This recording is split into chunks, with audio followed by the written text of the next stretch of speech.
I am the first guy to be sick of prequels, sequels, mequels, add-ons, backstories, this and that. I can't stand it. It's all it to me. It does is spell I've run out of ideas or let's make some money because I think someone's going to be interested. And unfortunately, they spin-offs. Oh, please stop with the spin-offs. I think the last time something that was remade or prequeled or sequeled that was really good, that I can really think, I look back at it and go, yes, that was a good one, is Blade Runner 2049. And considering how long it took for that to be made, since the first one, 30, 40 years, 35, 40 years, that did really well. But, it's so tiring. And we just get pummeled with it instead of originality. So obviously, we've got Predator Badlands coming out. So I was like, okay, here's another one. Earth, art, man, woman. So here's another one. And, well, I'm not going to expect much. I'm just going to go to it and see what it's got. And I've accepted that we're no longer going to have... Well, so going forward, I am obviously... I was born in the era of Predator 1, Predator 2. Okay? So the Arnold, the boys... I've accepted that we're no longer going to have these like fresh, aggressive R-rated movies with blood, guts and cigars. God forbid we have somebody smoke on screen. Can you imagine? I also accepted long ago that we will be subjected to prequels, sequels and remakes for the foreseeable future with the odd original script, which comes out and it's like a bit of a gem. Go, oh, hey, fresh idea. Not that all of the fresh ideas are good, but at least they've made some kind of effort. I'm going to stop moaning about these prequels and sequels. So basically, I've gone to this Predator Badlands expecting... To be fair, I was expecting a lot worse. And it did surprise me that this was coming out, Predator Badlands, because we had Prey and Killers and Alien versus Predator. I'll be honest with you, I've seen Predator 1, Predator 2, I've seen Prey, I've seen Predators. So there's a couple that I've missed. But I was brought up with the original Predator, Arnold, Carl Weathers, all the rest of the bad boys. I mean, that film had more testosterone than a wild bull who's popped down to the gym to work out. So much testosterone on the screen, so much bicep flex. What's the matter? The CIA got you pushing too many pencils? Huh? Had enough? Make it easy on yourself, Dutch. Okay. Never did know when to quit, huh? Damn good to see you. So much cigar smoking, so much blood and guts. Unreal. That's an 18 all day. Reminds me of the old of RoboCop. That was probably the last real 18 film we had. As soon as I started this movie, and as soon as I saw that it was a 12A, because I didn't know where this film was going to go. And it was only before the film started and it was a 12A, I was thinking, whoa, if this is anything like the Predator that I've seen, then today's generation are messed up. You cannot be having a 12-year-old watching what I know Predator is about. So when the movie started, I was actually thinking, this is looking good. It looks really good.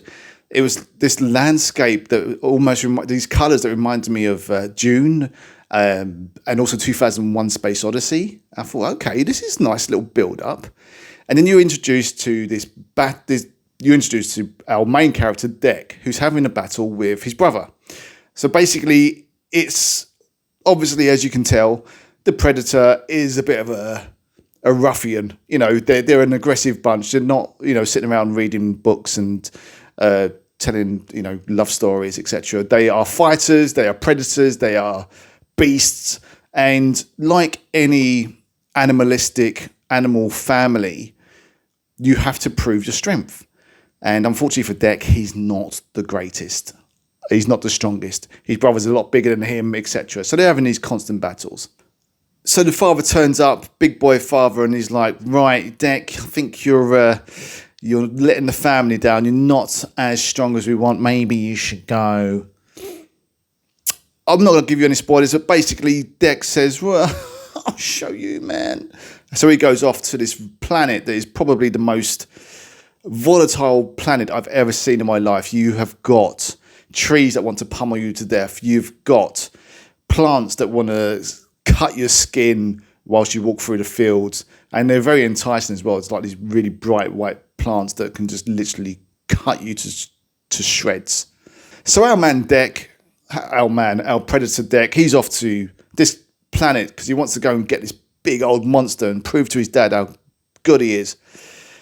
So he gets there, and when the movie starts going on, and I'm starting to notice, because it really started off really well with the father, the son, and the brother, and there was a battle in there, and it was aggressive. It was big, aggressive, bold, and I thought to myself, if this film carries on like this, I think we're in for a good time.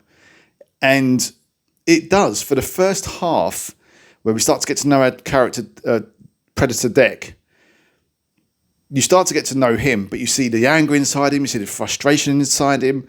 A lot of people are complaining that, I don't want to know about the Predator. He's a monster. And I don't want to know that he's got a backstory, he's got any feelings, etc. But I'm not being funny. It actually works. It's not like he's sitting there. He doesn't sit there writing poems about how he feels, and he's still this raw, angry character. No matter how broken he feels, he's still got that aggression. He to the end of the movie, he's punching things and kicking things and fighting. So I don't mind that there's a backstory to this Predator. Why not? Why not want to know where this dude comes from? We've had the first two movies and we've got this Predator. Like, well, where are you? What? Where? Not just where are you from? What are you? So what's the problem? What's the problem with having a Predator? And I think I looked back at it. I watched the past. I watched the first Predator. Great film. Absolutely love it. Great film. Fantastic. Arnold, a lot. Cigars, muscles, guns, explosions, etc. A lot of people complain that this is, it's Disney, and it is. It's Disney. But I tell you what, I admire most about this movie. What I admire most about this movie is the fact that it's on the edge of. I think it's so clever how they've literally just prevented it from, I say, going to a 15, because I know 15s can be a lot harder. Obviously, they want to open it up to a wider audience, and I just don't think that they've sold it too short. It's not like, I don't think it's done a disservice to the Predator world. I found it entertaining. There was a bit too much CGI, but there was a story to it. I mean, as soon as you see this kind of cute little teddy bear-like Labrador kind of puppy-eyed creature turn up, you think, okay, we're watching a child's film now, and you kind of do feel that. So when this little puppy, you get this little puppy-eyed creature turn up, and you think to yourself, okay, I think we're watching a child's movie, because there's like a little Gollum-y R2-D2 kind of thing. No, so I won't do a disservice to R2-D2. He was an absolute outright warrior. But as soon as you see this little creature, you think, okay, we're going to a child's movie now. However, it holds its own. It's some solid acting by Demetrius Colomatagny. I think I've said his name right. As a New Zealand fella, and he's like 7'3", and he's really, really good with his expressions. His sounds, they're really, really good, because you spend like the first, I don't know, it's about 15 minutes where he's literally by himself, and he's got to get his aggression out, and he does it really well. His body movements, the way he talks is brilliant. Ellie Fanning is solid. She's this supposed to be this annoying cyborg, and she plays that well. She is annoying, and she's supposed to be annoying. Some people were saying, "Oh, she's annoying." Yes, she was supposed to be annoying. There's lots of nods to the Alien franchise. You see those, especially with there's a big thing at the end, but I won't tell you. As I said, the planet where there's a great part. It's going to be a spoiler here. There's a great part near the end where basically his weapons, that Deck's weapons, has been stolen. So he uses the deadly environment from the planet, so the creatures, etc., and he uses them as his weapons. And it's really, really great where he goes to battle with the other Tessa, who is the other cyborg, the evil cyborg, the evil sister. The CGI is poor in places. It is overused. They could have used a bit more, let's have a bit more organic looks to the sets. If you're going to go big with a big film, let's go organic, because that was great about the older films, the Aliens, etc. They spent so much time, on the settings, and it's so easy to do CGI, but give it some effort. Come on, let's do that. But as I said, giving a backstory to the Predator was a great idea. This film is not going to be for everybody. If you're expecting the original Alien, no. But I don't think this film has done a disservice to it at all. I said, I've grown up with 1 and 2. I am a fan of 1 and 2, and I was expecting a lot worse. But I feel that they've done a really good job. I wouldn't say a really good job, but they've done a good job. They've done a good job. It was entertaining, and the fact that they're able to keep it for everybody, if that's their aim, I don't know if it's for money or for audience numbers, or maybe the director just wants to make it more accessible to younger people. I don't know. I mean, surely, like back in the day, a 12-year-old would have snuck in and watched a 15 film anyway. So I don't see why they had to have it as a 12A. But again, it must be able to open it up to a lot more of a bigger audience.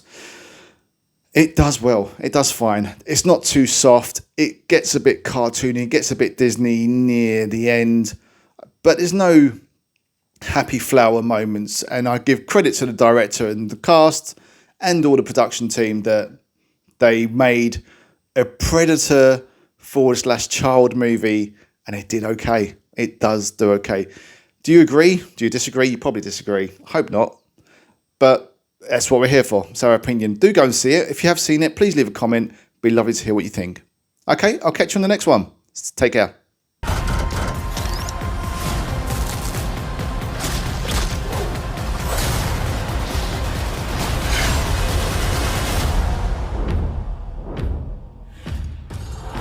We might not be alone in this